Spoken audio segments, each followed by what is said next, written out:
What's up, people? Welcome back to the channel. It is Friday, so we're gonna hit you with that Friday market watch. So if you like what we do here, please feel free to like and subscribe. If not, it is all cool. We are trying to get to 500 subscribers. If we get there before the end of the year, I am going to add a box of 25th anniversary collection to the normal giveaway. I'm going to be giving away 2 TCG player gift cards with $25 each, and I'm going to be hosting a special sponsored tournament at my locals.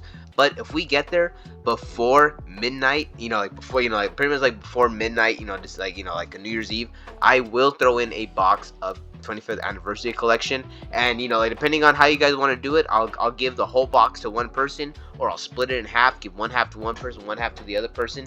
Like I said, if we get a 500 before the end of the year, I will have no problem doing that for you guys. But if not, it is all cool. Like I said, we're just gonna try to go along for the ride. Let's go ahead and get into the prices of some of these cards, because some of these cards are interesting, and some of these cards I've kind of gone over in the past. So let's get into it.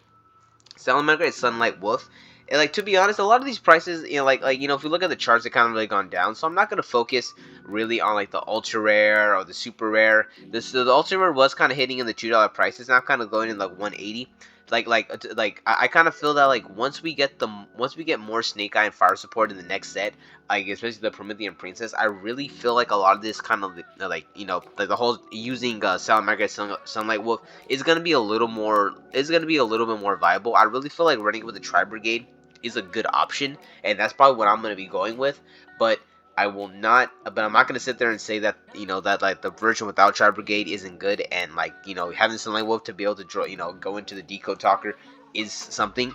But I do want to talk about the Ghost Rare, because I didn't really talk about the Ghost Rare. And to be honest, this thing has just skyrocketed. It was at a low point of $55 at one point. Actually, it was like $40 to be honest, and then it just completely shot up to $70. I really regret not buying a lot of copies of this. I was kind of going back and forth because I don't know, I guess I had an idea that it just needs 2 fire monsters. If a fire deck comes out, it's gonna be good. So I ended up just buying a whole bunch of super rare and ultra rare copies. But I regret not just jumping on the ghost rare. It would have been a lot of money, but it would have been really worth it.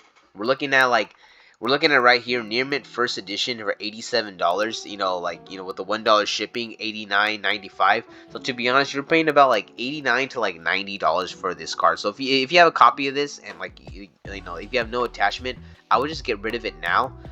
But I would just get rid of it now, because it kind of came out of nowhere, and I really feel like Sunlight Wolf is not going to be the main focus of the deck. It's going to be more like an option for if you get interrupted by any way besides Drone Lockbird, you'll be able to use this to go to Decode Talker to get more cards. So yeah, I really feel like right now is kind of a really hype moment for it, but it might start going down when people realize that it's not the main option you want to go for. So if you have Ghost Rare, I would get rid of it now before anything happens.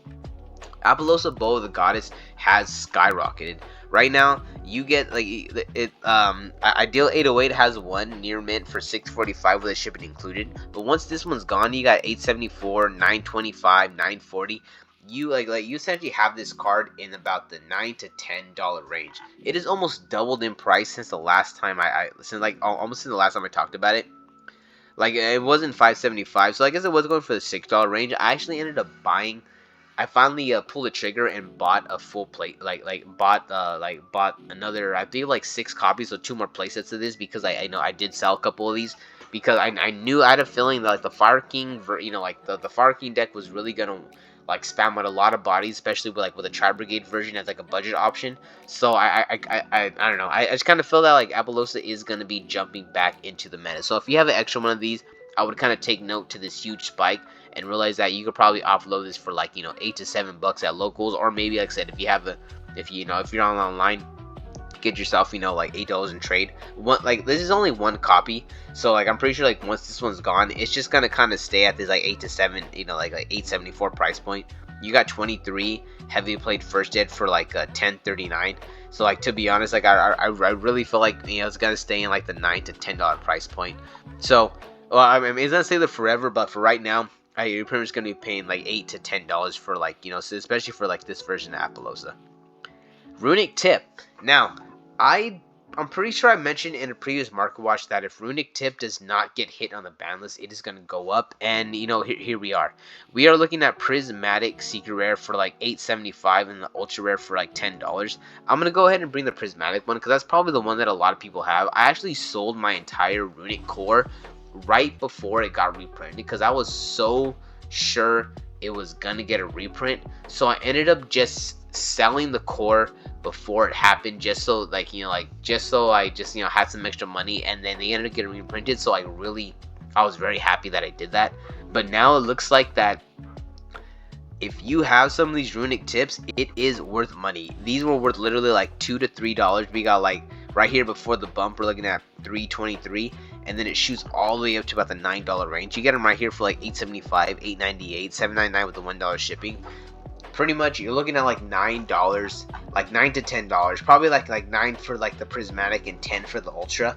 And in all honesty, it just makes sense because the Runick engine, depending on the deck you're using it in, just adds so much power. I'm actually thinking about running this in some form of a labyrinth build to kind of like see what what the potential is, because you I don't know, I kind of have this idea of being able to being able to have like quote unquote traps in your hand and on the field to kind of keep your opponent guessing. So like, you know, I kind of understand why Runick was going up, because like, you know, it's like if you're not gonna hit the engine, it's gonna be expensive. But the same thing can't be said for Hugin right now. Although I'm kind of looking at taking a second look at the Prismatic version, and it looks like you know what, yeah, it has gone up. So what's kind of in the $1 to $2 range, but now it looks like you get this right here for like near mint first ed, $3.99, $4. We're looking at $4 for the Prismatic version of Hugin.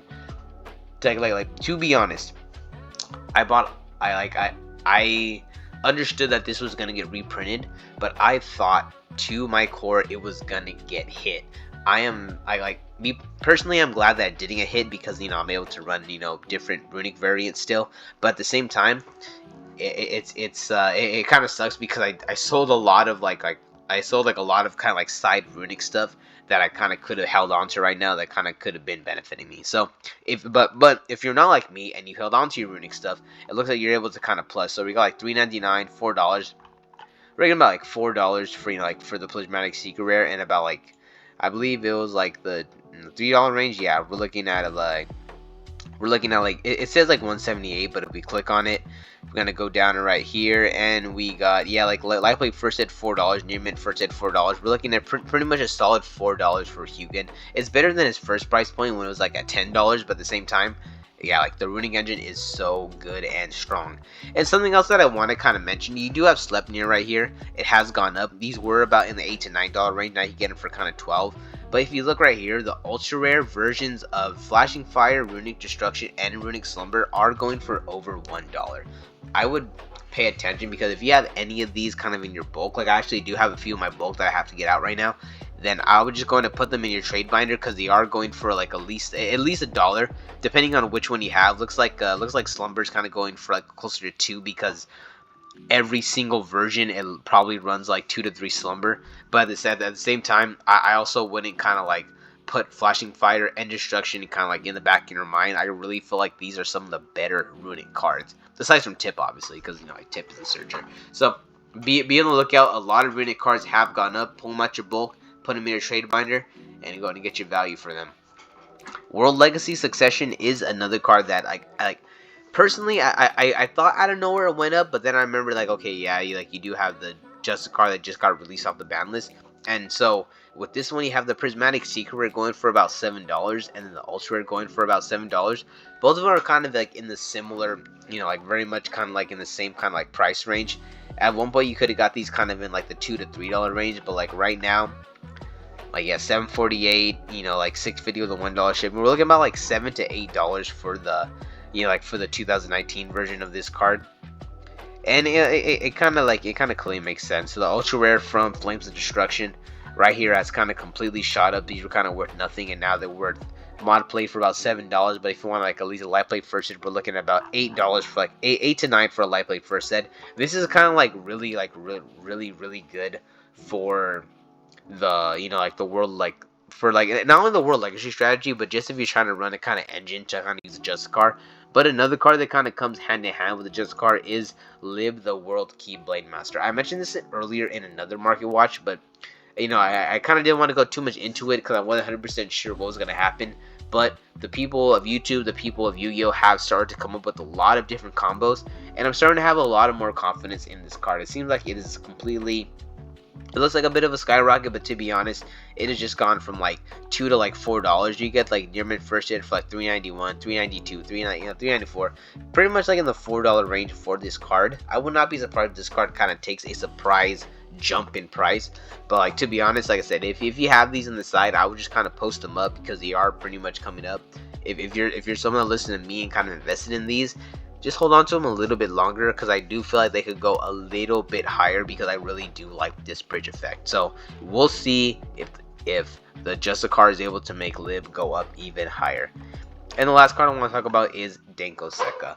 With Labyrinth on the rise, which is kind of like the focus of the last market watch I did, I really do feel like a card like Denko Sekka is a heavy hitter. I understand like going second, like, you know, it can't really get over any of the big ladies, but like if you're able to like take care of like, you know, if you're able to summon a Denko Sekka and have something to take care of like the big ladies, then essentially you're pretty much set against like Labyrinth. I know they have transaction rollback, you know, so that's kind of like a, you know, that's, you know, that's like really, you know, that's something like you really can't control. Like if they have transaction rollback, they have transaction rollback.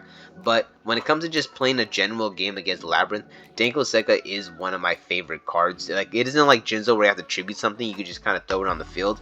And like I said, I've talked about it before. I would just go in and pick it up now if you just want a regular version. You got the ultra rare from Challengers for about 50 cents to $1. Ultra rare from Mega Pack, kind of similar.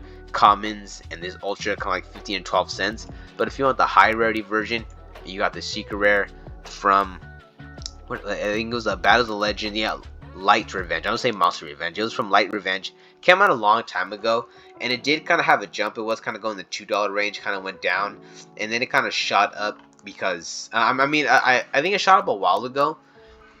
And yeah, you got heavily played first hit for like $3.33. Life Play first hit for $4.99, Near Mint first hit for $5. You're paying about $5 for this card. If you could get these for like $3, that'd be like really nice. But you know, but in all honesty, like if you want some nice Denko Sekkas, I would get a play set of secret rares. If you want the budget version, there's so many, you could probably get a play set for like under $1. But don't be surprised if maybe in like, you know, maybe in a couple weeks from now, Denko Sekkas go from like 15 cents to $1, simply because Labyrinth might be a really heavy hitting card. Alright people, that's it for the video. Peace out, and I'll catch you in the next one.